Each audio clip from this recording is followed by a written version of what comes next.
Le nom d'Israël signifie prince avec Dieu. Mais auparavant, il s'appelait Jacob.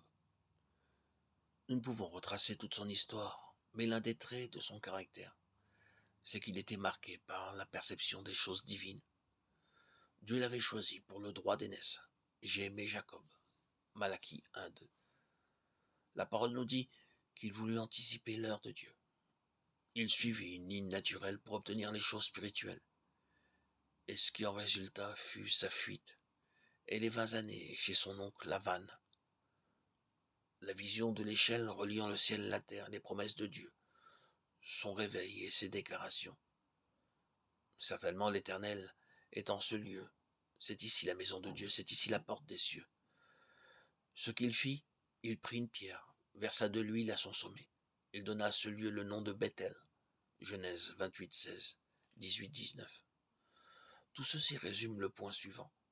Jacob avait vu quelque chose dans laquelle il ne pouvait entrer. Il dut être soumis à une sévère discipline. Beaucoup de souffrances furent son lot. Et au Yabok, il continue un profond brisement, et son nom fut changé. Ton nom ne sera plus Jacob, mais tu seras appelé Israël. Genèse 32:28. Son témoignage est celui d'un changement profond dans son être intérieur, procédant d'une révélation de Dieu. J'ai vu Dieu en face, et mon âme a été sauvée. Genèse 32:30. Et toute sa vie, Jacob porta la marque de cet incident. Il boitait.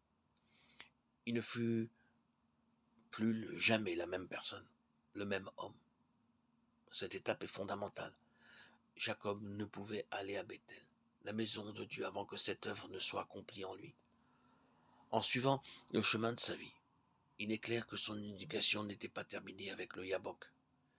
Il connut d'autres épreuves par lesquelles Dieu façonnait cette pierre, car dans sa constitution, quelque chose devait encore être mis en lumière et brisé.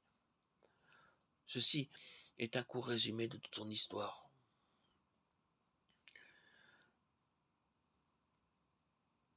Il doit y avoir en nous, de même que Jacob devait l'avoir en lui, le sens d'une haute destinée. Rappelons-nous que Dieu veut faire de nous des princes, et c'est en raison d'une destinée si élevée que dans sa préscience, il a pensé notre histoire et déterminé ses voies à notre égard, sachant comme il nous disciplinera pour nous amener à la connaissance vivante de lui-même. Et cela concerne chacun d'entre nous, auditeurs, auditrices qui m'écoutez.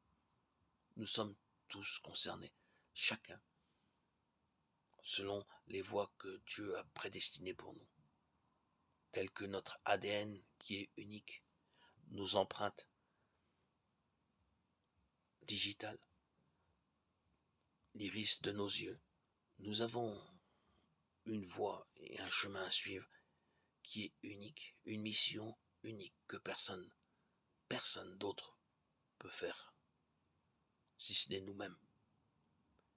Et cet accomplissement de cette mission ne peut se faire qu'en étant docile, obéissant, soumis à cet Esprit Saint que nous avons reçu et qui fait de nous des enfants de Dieu.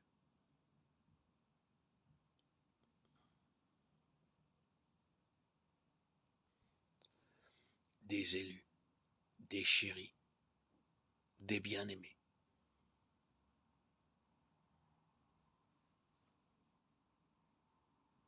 Dieu nous aime. Oui, toi qui m'écoutes, Dieu t'aime.